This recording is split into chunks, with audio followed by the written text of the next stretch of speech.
এবার চোখ রাখছি বিদেশের খবরের দিকে। ট্রাম্পের জন্য এবার বড় ধাক্কা। মার্কিন আপিল আদালত ট্রাম্প প্রশাসনের নতুন আইন H-1B ভিসার আবেদন ফি $1 লক্ষ উন্নীত করার বিতর্কিত প্রস্তাবটি খারিজ করে দিয়েছে। আদালত এই ফিকে কংগ্রেসের অনুমোদনহীন একটি অবৈধ কর হিসেবে চিহ্নিত করেছে। এই রায়ের ফলে যারা ভারতীয় পেশাদার এবং প্রযুক্তির কর্মীরা রয়েছে তাদের মধ্যে কিন্তু একটা বড় সড় স্বস্তি মিলল। বিস্তারিত সেই বিষয়ে জানবো, টেলিফোন লাইনে যুক্ত হয়ে গেছে এই মুহূর্তে প্রতিনিধি সৌম মুখোপাধ্যায়। সৌম, মূল ফি বৃদ্ধি, অন্যদিকে আদালতের রায় সম্পর্কে কি জানছো?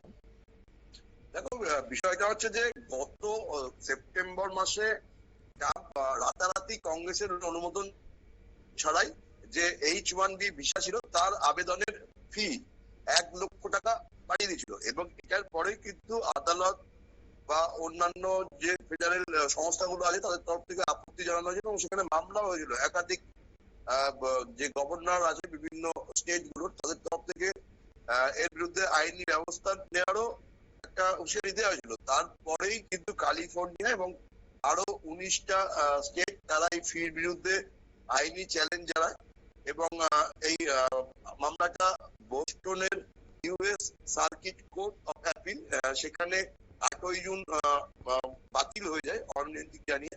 20শে জুন ডেমোক্রেট পন্থী অ্যাটর্নি জেনারেল এই বিষয়ে ফের মার্কিন ফেডারেল কোর্টের দ্বারস্থ হন এবং সেখানেই কিন্তু বাতিল হয়ে গেছে ট্রাম্পের ভিসা ফি বৃদ্ধির সিদ্ধান্ত।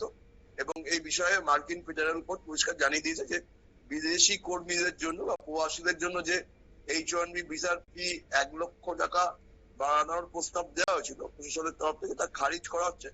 ফলে বলা যেতে পারে যে একের পর এক ট্রাম্প কিন্তু যে বিষয়গুলো মার্কিন আদালতে যাচ্ছে সেই বিষয়গুলোতেই ধাক্কা খাচ্ছে। এর আগে শুল্ক বান নিয়েও কিন্তু ট্রাম্পকে পর্যদস্ত হতে হয়েছিল।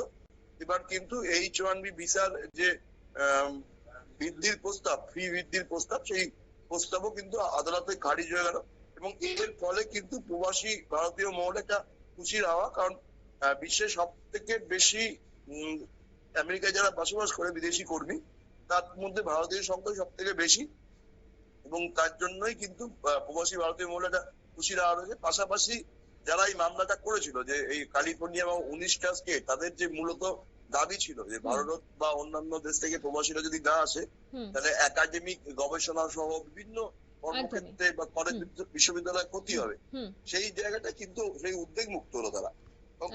একদমই ধন্যবাদ। অর্থাৎ এই বিষয়টাই কিন্তু উদ্বেগ মুক্ত হলো ভারতীয়রা, কারণ ভারতীয়দের মধ্যে এই বিষয়টা নিয়ে একটা চিন্তা কাজ করছিল। তবে মার্কিন আদালতে এই রায়ে এবার খুশি প্রবাসী ভারতীয়রা। নিয়ে নিচ্ছি ছোট্ট একটি বিজ্ঞাপন বিরতির, সঙ্গে থাকুন।